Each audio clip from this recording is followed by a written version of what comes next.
Merci beaucoup Yannick Lécuyer.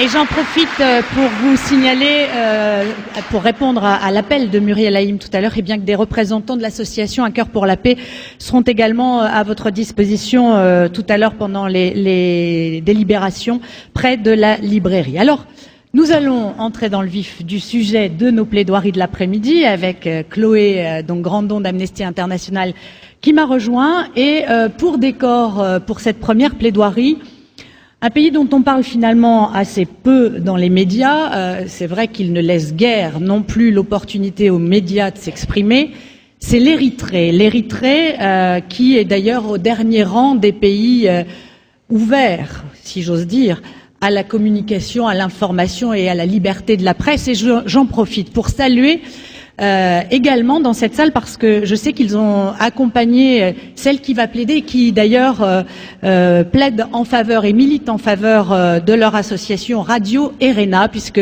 sont ici avec nous des journalistes qui ont fui, qui sont en exil de leur pays et qui ont monté une radio qui est la seule radio indépendante d'Érythrée, apolitique, mais qui peut s'exprimer aujourd'hui.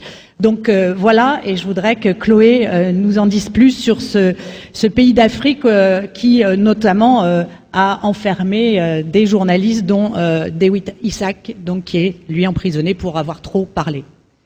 Alors sur l'Érythrée, juste quelques mots. Un pays qui pendant 30 ans a été en guerre contre l'Éthiopie, aujourd'hui l'un des plus pauvres du monde et qui a reçu en 2010 122 millions d'euros pour l'aide alimentaire. En décembre 2010, le Conseil de sécurité des Nations Unies décidait d'un embargo sur les armes. Et c'est un pays aussi qui est marqué par un fort exode de sa population. Le nombre de réfugiés et demandeurs d'asile est en hausse et le HCR a récemment recommandé au gouvernement de ne pas renvoyer les Érythréens dans leur pays. Des gens qui donc fuient leur pays en raison notamment les hommes d'un service militaire de 18 mois suivi souvent de travaux forcés, et un pays aussi marqué par des atteintes graves et répétées à la liberté d'expression, de religion et de réunion. Et c'est ainsi que depuis plus de 10 ans, le groupe des 15, ce sont des prisonniers d'opinion politique, sont détenus dans des conditions inhumaines et pour lesquelles les libertés fondamentales et de dignité ne sont pas respectées. Alors, la candidate que nous accueillons dans un instant est avocate au barreau de Paris. Elle est spécialisée dans le droit des médias, de la communication et les droits d'auteur. Elle collabore également avec Reporters sans frontières. Et ce concours, pour elle, dit-elle, c'est l'occasion en fait de se retrouver symboliquement aux côtés de Dawit Isaak et des autres prisonniers d'Érythrée, de secouer la communauté internationale. La belle Asmara, privée de jasmin, avec nous cet après-midi, maître Priska Orsono. Les cris de Dawit Isaak résonnent dans un conteneur brûlant sous le soleil de plomb du centre de détention d'Era Ero, dans la province désertique de la mer Rouge. Les cris de Dawit Isaak, journaliste, arrêté le 23 septembre 2001 lors d'une terrible vague de nettoyage politique qui a coûté la liberté à des dizaines de journalistes indépendants, sonnent. Les cris de Dawit Isaak, détenu au secret, sans jugement et dans des conditions d'une atrocité inconcevable, retentissent. Et pourtant, ces cris se perdent dans le vide d'une cellule de 6 mètres carrés. Personne ne t'entend, Dawit. Le jour funeste de ton arrestation, le 23 septembre 2001, la communauté internationale avait les yeux rivés sur New York. Je vous invite aujourd'hui, Monsieur le Président, Mesdames, Messieurs du jury, Mesdames, Messieurs, à avoir les yeux rivés sur l'Érythrée. L'Érythrée, ce petit triangle de 120 000 mètres carrés situé dans la corne de l'Afrique, entre le Soudan, l'Éthiopie et Djibouti. Je vous invite à poser le regard sur cette jeune nation de 4 500 000 citoyens auxquels Dawit consacrait la plupart de son temps et de ses écrits. Regardez la belle capitale, Asmara. Asmara, connue pour sa douceur, pour sa lumière, si bien décrite par Jean-Christophe Ruffin dans son livre « Les causes perdues ». Cette beauté, colonisée par les Italiens, occupée par les Britanniques, puis par les Éthiopiens, l'Érythrée a toujours eu soif de liberté. Et pourtant, depuis son indépendance, en 1993, Isaias Afewerki mène d'une main de fer le pays. Celui qui est appelé en cachette Napoléon, Goliath ou Dia, acronyme de dictateur, Isaias Afewerki, surveille, réprime, punit. Absence totale de liberté d'expression, surveillance constante, pression sur les familles, disparition forcée, détention secrète dans des conditions inhumaines. Tournez votre regard vers la population d'un des pays les plus pauvres du monde. Un peuple pris en otage car il lui est interdit de quitter le pays sans autorisation spéciale du ministre. Pour échapper à ces terribles conditions de vie, certains tentent de fuir, clandestinement. Au péril de leur vie, ils traversent une des frontières les plus dangereuses de la planète, terrain de chasse pour les gardes érythréens qui ont ordre de tirer à balles réelles sur leurs concitoyens. 420 000 personnes ont fui depuis 1998. Un exil massif, une ultime révolte contre l'absence de liberté et l'enrôlement militaire à vie. Parmi eux, des journalistes, exaspérés par l'impossibilité de s'exprimer librement et apeurés par les menaces constantes. Certains parviennent à fuir, d'autres n'ont pas cette chance.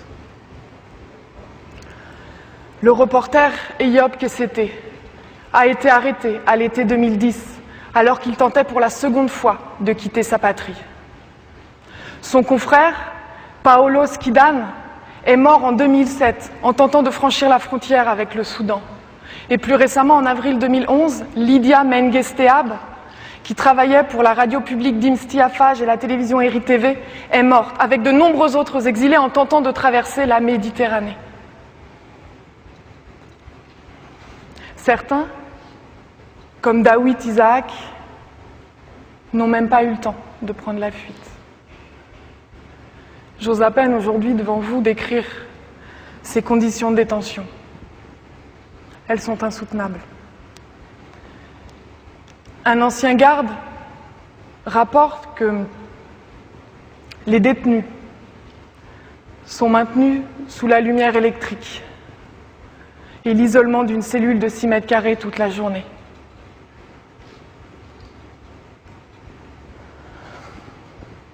Leur immense solitude est uniquement rompue par 2 médiocres rations de nourriture jetées à même le sol.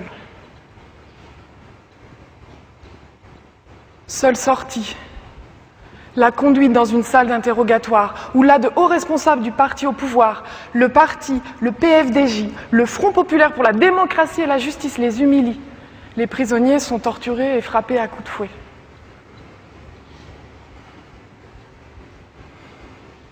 Comble du cynisme et de l'horreur, le président érythréen est connu pour son humour et son ironie. Des messages sont inscrits dans les salles de torture. L'un d'eux dit « Avez-vous vu ceux qui sont morts avant vous ?» Un autre « Si vous n'aimez pas le message, tuez le messager ». Dawit Isaak ne se doutait pas, lors de son retour dans son pays natal, qu'il allait devenir ce messager indésirable. Installé en Suède à la fin des années 80, alors que la guerre d'indépendance fait rage en Éthiopie, Dawit vit le déchirement de l'exil. Pendant ces longues années de déracinement, en 1992, il acquiert la nationalité suédoise. Certes, il vit de petits boulots, mais sa plume vive et inspirée l'aide à maintenir la flamme de l'espoir, titre évocateur d'un de ses recueils de poèmes.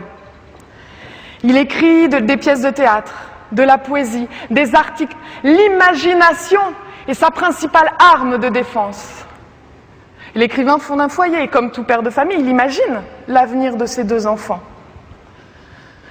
Ils grandiront, étudieront et serviront leur nouveau pays, une Érythrée libre et démocratique. Et c'est cet espoir qui pousse Dawit, à la fin des années 90, à retourner à Asmara et à ouvrir les colonnes de son journal, ses titres, aux idées réformistes. Mais ce tableau s'assombrit vite. Le désir de Dawit et de nombre de ses confrères est stoppé net. Malgré lui, l'écrivain devient le symbole de la folie répressive du régime. Dans sa paranoïa, le gouvernement érythréen piétine ses propres lois, car il ne faut pas s'y méprendre. Sur le papier, l'Érythrée passerait pour un État de droit. L'article 17 de la Constitution érythréenne prévoit que toute personne arrêtée doit être présentée devant un juge dans les 24 heures. L'article 1er du Code de procédure pénale dispose qu'une personne doit être présumée innocente tant que sa culpabilité n'est pas établie. Il garantit le droit à une enquête, à un jugement contradictoire.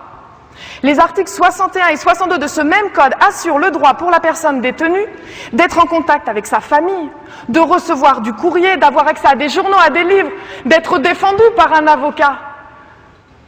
Les engagements internationaux de l'Érythrée, qui a ratifié la Charte africaine des droits de l'homme et des peuples et le pacte international relatif aux droits civils et politiques, condamnent évidemment avec la même vigueur ces emprisonnements arbitraires. Toutes ces règles sont le fondement d'une protection, même minimale.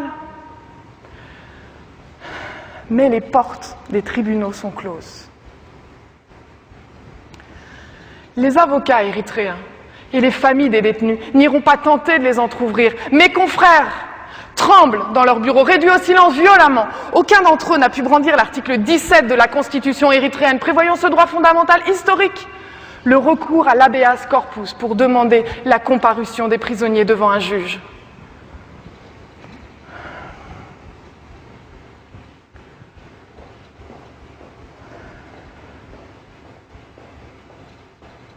Sont-ils toujours vivants? Quel est leur état de santé? Comment vont-ils? Les autorités érythréennes refusent de délivrer ces informations. Comme une chienne enragée qui dévorerait ses petits, l'Érythrée broie ses enfants, ses intellectuels, ses forces vives. Et cette violence, ce silence, s'exporte. En septembre dernier, en Suède, une journaliste érythréenne, Meron Estefanos, a été menacée pour avoir tenté de rapporter la situation des prisonniers d'opinion en Érythrée. Et 2 journalistes suédois ont été violentés à New York par les gardes du corps d'Isaias Afewerki. Alors, si le sort de Dawit Isaak ne peut s'améliorer à Asmara, tournons-nous vers la communauté internationale, tournons-nous vers l'Europe, vers la Suède, son pays d'adoption. La Suède doit exercer sa protection diplomatique, règle élémentaire du droit international pour protéger ce ressortissant de l'Union européenne. Les États européens doivent, sur le fondement des accords de Cotonou auxquels l'Érythrée est partie, repenser leur aide économique. L'article 96 de ces accords prévoit en effet un système de sanctions en cas d'irrespect par un État des droits de l'homme et des principes démocratiques. Ces 96,8 millions d'euros versés entre 2002 et 2007, ces 122 millions ajoutés pour la période 2009 à 2013 sont des devises entachées de sang. En outre, la protection de l'article 19 de la Déclaration universelle des droits de l'homme, qui garantit le droit à l'information, la résolution 1738 du Conseil de sécurité du 23 décembre 2006, ainsi que la déclaration de Medellín de l'UNESCO sur la sécurité des journalistes, sont autant de normes qui obligent les États à redoubler d'efforts pour secourir ces journalistes dont le travail relève d'une mission d'intérêt général. Un arsenal législatif et diplomatique doit être déployé pour obtenir des libérations ou à minima pour connaître le sort de ces détenus. Les textes internationaux et autres déclarations onusiennes ne manquent pas. Comme des ritournelles d'espoir, elles font briller les yeux des étudiants en droit. Mais alors, pourquoi les officiels érythréens viennent-ils effectuer des visites en Europe? Pourquoi M. Nezgi Kiflou, ministre de l'Information et conseiller présidentiel à l'époque de Seraf, a-t-il pu s'installer au Royaume-Uni sans être poursuivi? Que fait-on de l'article 134 du Criminal Justice Act qui sanctionne la pratique de la torture? Pourquoi l'exemplaire Union européenne a-t-elle renouvelé sa promesse d'aide en matière de développement sans condition? Et surtout,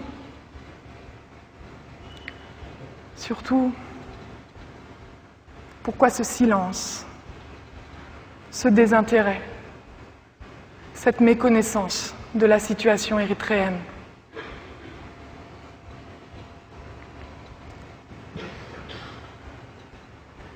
Les rues de la belle Asmara sont calmes.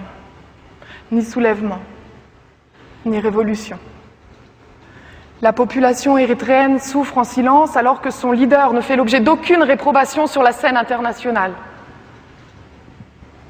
Pour Daawit et ses codétenus, c'est l'enfer. Pour le peuple érythréen, c'est la tragédie. C'est pourquoi, Monsieur le Président, Mesdames, Messieurs du jury, Mesdames, Messieurs, ces arguments brièvement exposés devant vous aujourd'hui doivent de toute urgence prendre corps devant un tribunal national ou international, dans les salons feutrés des ambassades, dans les couloirs onusiens. Je demande que Daawit Isaak et ses codétenus puissent avoir accès à un tribunal indépendant et impartial, qu'ils puissent voir leurs familles. Je demande que les responsables de ces exactions soient empêchés de circuler sur le territoire européen et que ceux présents dans les pays démocratiques soient poursuivis. Que l'Union européenne conditionne son aide en matière de coopération.